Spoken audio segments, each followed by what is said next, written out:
All right, 4 reasons why the Pistons franchise is turned around, and I'm not gonna say turn it around. It's turned around. If you can't see it, you blind. Number one, you have Dwayne Casey and Troy Weaver.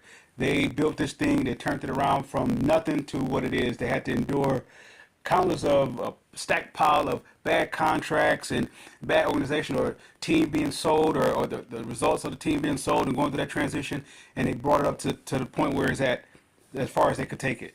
Number two, you have uh, Isaiah Stewart. Isaiah Stewart was he's the lone wolf, the one who endured a whole bunch of picks here, players here, coaches there, organization turning around, not turning around, and he just endured it all. Number three, Cade Cunningham, and I say Cade number three because he is finally, I would say, allowing himself to, well, not allowing himself, he's available. With that availability, he's showing progression. He's showing progress. He's correcting his inexperience and so forth, and he's learning and he's evolving. But the most importantly about Cade is that he's available.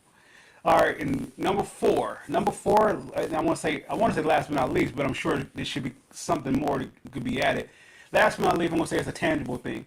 You have Trajan Langdon and JB Bickerstaff. They are dotting the I's and crossing the T's. They are doing the exact same thing that Dan Campbell did. They're dotting the I's and crossing the T's. And you could say that Troy Weaver and Dwayne Casey did the same thing that Matt Patricia, Matt Patricia, Bob Quinn and Matt Patricia did. They had to build up a foundation from nothing. And so here we are with Trajan Langdon and JB Bickerstaff. They are dotting the I's and crossing the T's, and you're starting to see the pieces come together.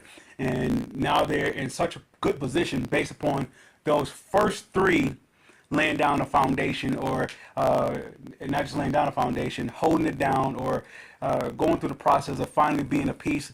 Cade is finally the piece that this team has been looking for. They didn't get it wrong with him. I'm still not sold on Cade. He's still not my guy. Yet at the same time, he's the right piece for at the time that they were selecting in that draft. With that said, Pistons fans, I salute.